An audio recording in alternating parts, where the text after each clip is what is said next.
Yang mana? Itu.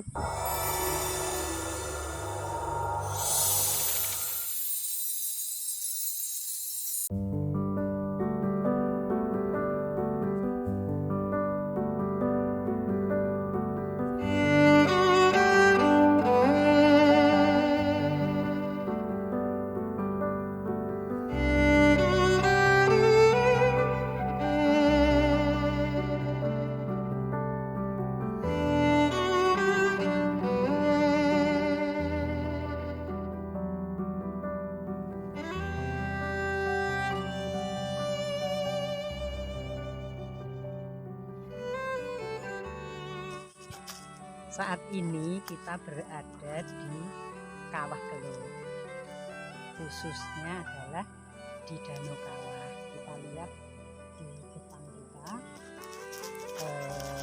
Kawah Kelut ini pada waktu erupsi 2014 material yang dilontarkan cukup besar dan membentuk kawah. Setelah masuk musim hujan, maka kawah yang tadinya kosong air sekarang terisi dengan air hujan.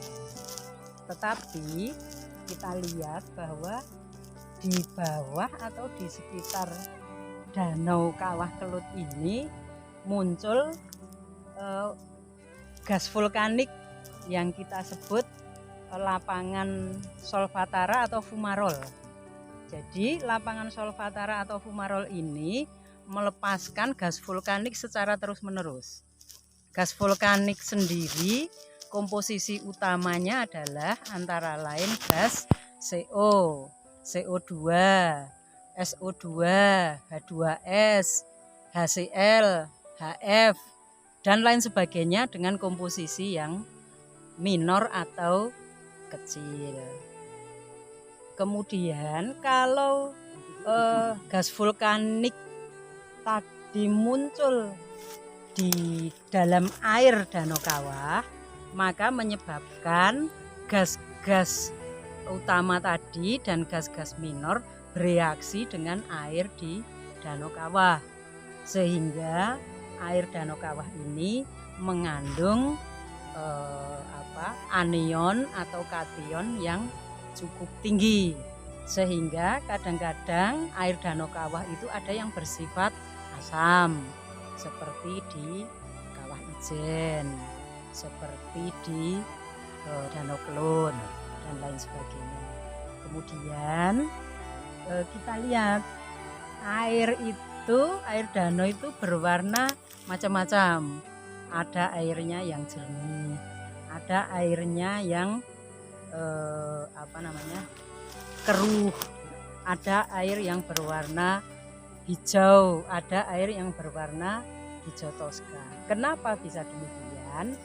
Itu tergantung dari material yang ada di air Danau Kawah. Misalnya ada Danau Kawah yang gasnya terus-menerus seperti di Kawah Ijen, kemudian dia bersifat asam, kemudian karena batuan di sekitarnya dia terlarut di air tersebut, maka dia bersifat sangat asam dan mengandung koloid.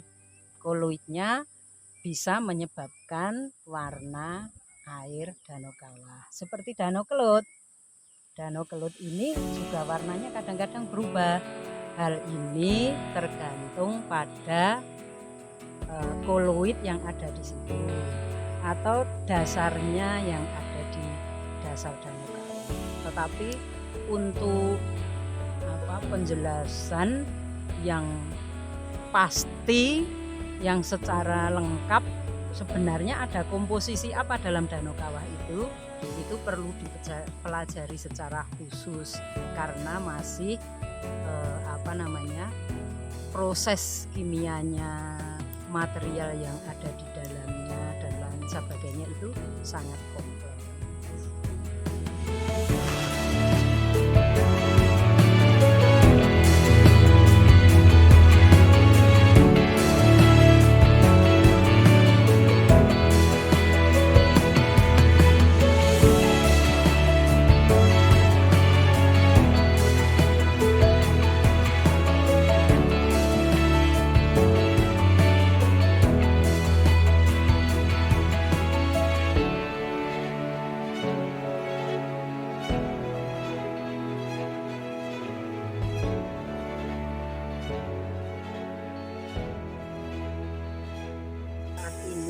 kami melakukan sampling gas vulkanik.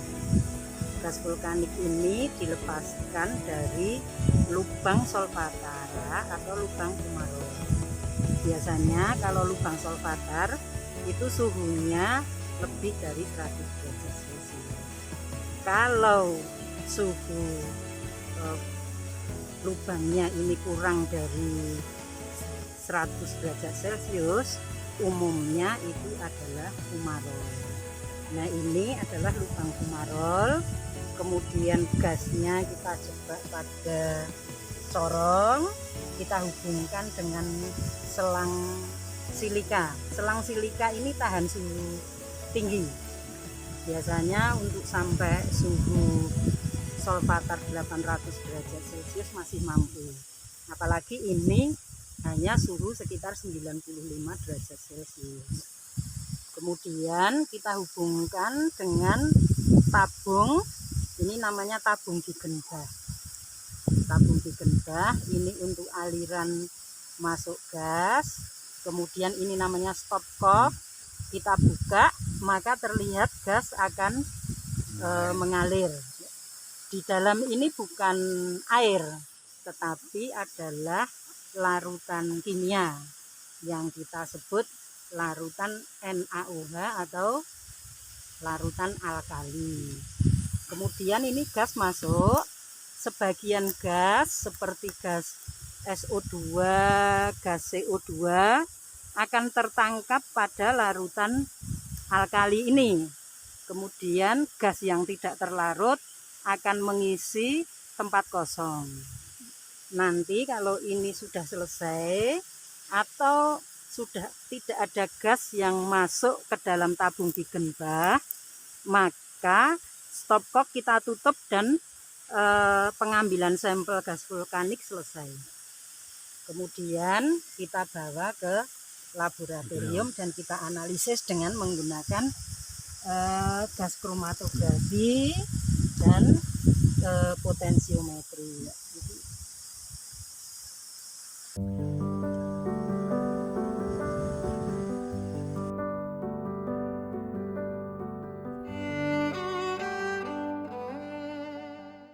Ini kita mau pengambilan sampel kondensat.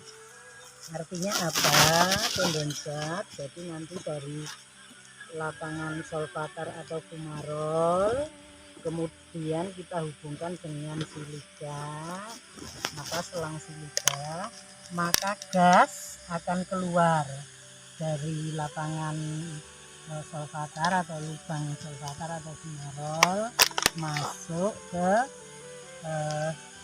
pipa silikon. Kemudian ini alatnya namanya pimoto.